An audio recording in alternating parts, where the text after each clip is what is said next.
So, as your state representative, we do a lot. So, one thing is constituent services. Remember that. You are, you know, my constituents, and I have over 40,000 in the district, and I love it. So, when you need help, reach out. We'll have, the email address. That's the best way because it keeps track of everything. A lot of people reach out to me. It can be texting, emails, phone calls, voicemail, and you can't keep track. The best way is, either calling the office or emailing the office. And then my team manages it and makes sure you get an answer. You will get an answer. And I love that part the best so far because you're changing lives. We've had unemployment situations where people aren't getting money and we get it for them, or they haven't been able to get food and I'll get it for them. So constituent services is important. Thank God I have a great chief of staff. Her name is Caitlin Wright. She's 25 years old. She has a master's degree in political science and has been in the State House for 3 years. So she knows how it works. And remember, your state rep, whether it's me in this district or other districts, we have direct connections with basically everybody in government. And if you're getting the runaround, we will put an end to it. I call it the fighting fifth. We're going to fight for you to make sure, you get what you have earned. And sometimes maybe we can't help.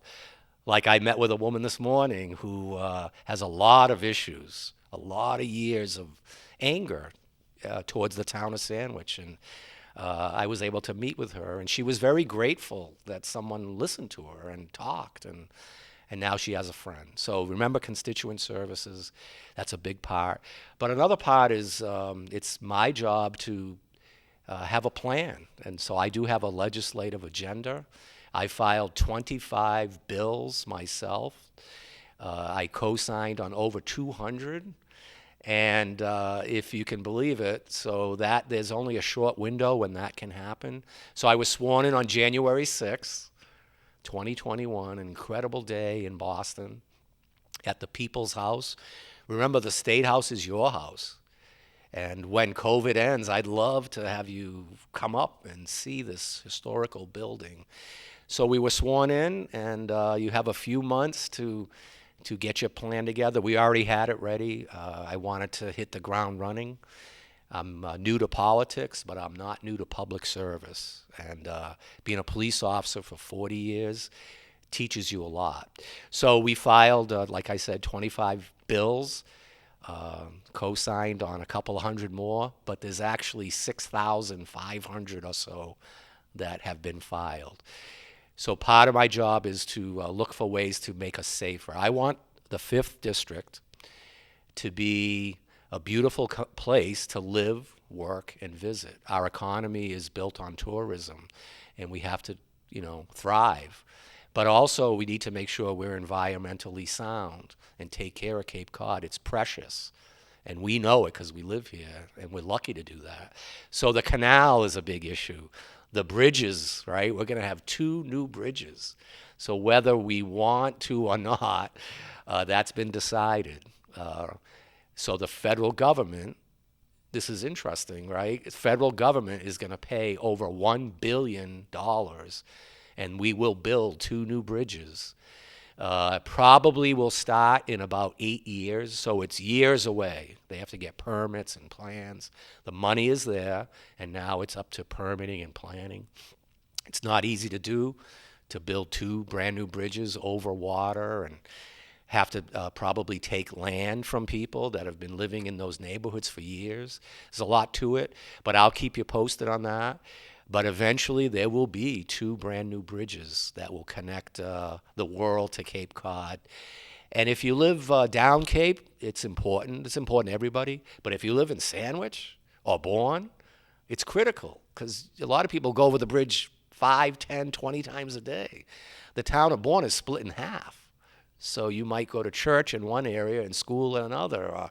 So the bridges are important. That's why I was standing on them last week to make sure they're being repaired properly and promptly. And remember that all of you that live in Sandwich is actually split too. There is the town of Sandwich on the other side. It's part of near Scusset Beach. It's pretty cool to go over there and see the town of Sandwich is over there.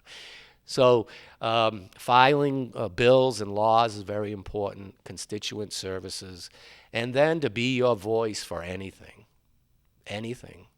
And that's what I do. We do office hours every month by Zoom. I just got done with 2 hours of Council on Aging meetings with people that want to talk to me. And it's amazing the intelligence that's out there. And not everybody can go to Boston and vote or do kind of what they think is right. So they ask me to do it for them. And as far as my legislative priorities, my background really is public safety. And I think we need to do a better job keeping us safe. The opioid crisis is horrible still.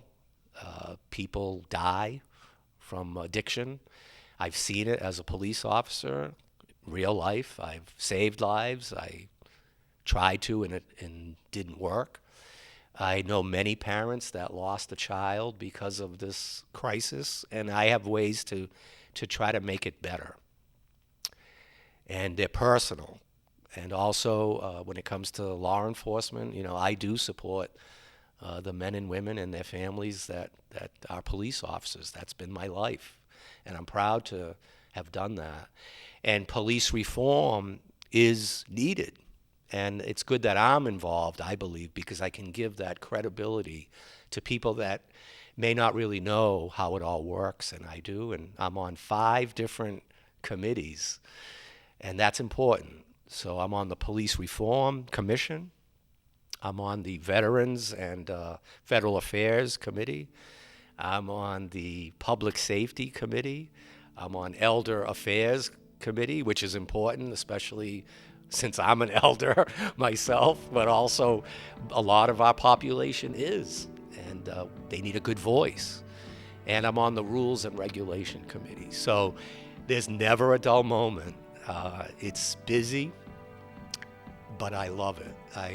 It's about service before self, and I think that's how I was made.